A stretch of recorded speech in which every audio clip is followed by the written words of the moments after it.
नमस्कार दोस्तों, क्या आपने कभी सोचा है कि वो कंपनी कौन सी है जिसने भारत की सड़कों पर हर जगह अपनी पहचान बना ली है।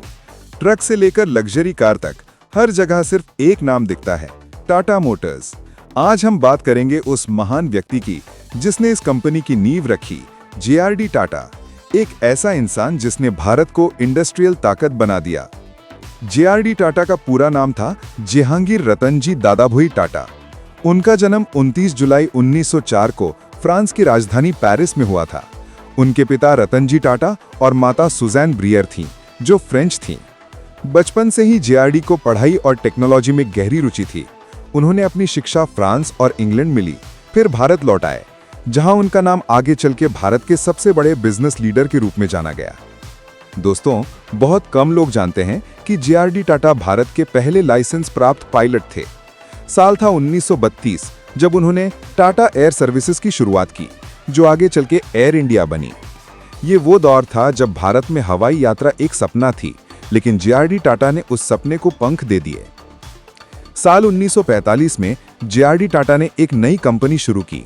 नाम था Tata engineering and locomotive company, यानी टेल्को। इसका मकसद था भारत में भारी मशीनें और रेल इंजन बनाना। धीरे धीरे टेल्को ने ट्रक, बस और कमर्शियल व्हीकल बनाना शुरू किया। आज यही कंपनी टाटा मोटर्स के नाम से जानी जाती है। टाटा मोटर्स ने भारत में मेक इन इंडिया की सोच को दशकों पहले ही साकार कर दिया था। पहला ट्रक बना, फिर बसें और बाद में आई टाटा की कारें, जो आम आदमी की पहचान बन गईं। जेआरडी टाटा का विजन साफ था, भारत को आत्मनिर्भर बनाना। उन्होंने क्वालिटी और ईमानदारी को अपनी कंपनी की पहचान बनाया। साल 1954 में टाटा मोटर्स ने डेमलर बेंज के साथ मिलकर पहला ट्रक लॉन्च किया। फिर 1990 के दशक में टाटा ने अपनी पहली कारें लॉन्च की। आज यही कंपनी भारत के सबसे बड़े ऑटोमोबाइल ब्रांड्स में से एक है। ट्रक, बसें, एसयूवी, इलेक्ट्रिक कारें, हर सेगमेंट में टाटा मोटर्स छाई हुई है। जेआरडी टाटा सिर्फ टाटा मोटर्स तक सीमित नहीं रहे। उन्होंने Tata steel, Tata chemicals, Tata consultancy services यानी टीसीएस और एयर इंडिया जैसी कई कंपनियों को ऊंचाई पर पहुंचाया। उनकी सोच थी कि कंपनी सिर्फ मुनाफे के लिए नहीं, बल्कि देश की सेवा के लिए होनी चाहिए। उन्होंने कर्मचारियों के लिए हेल्थ केयर, इंश्योरेंस और हाउसिंग जैसी नीतियां शुरू की, जो उस समय किसी भारतीय कंपनी में नहीं थी। उन्हें इंडस्ट्रियल ह्यूमनिस्ट कहा गया, क्योंकि उन्होंने हर बिजनेस में इंसानियत को पहले रखा। उनकी मेहनत और सोच के लिए भारत सरकार ने उन्हें पद्म विभूषण 1955 और भारत रत्न 1992 से सम्मानित किया।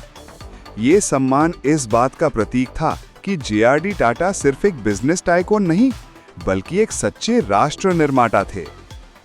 जेआरडी टाटा ने कहा था, I do not want India to be an economic superpower. I want India to be a happy country. दोस्तों, यही सोच टाटा ग्रुप की ताकत है।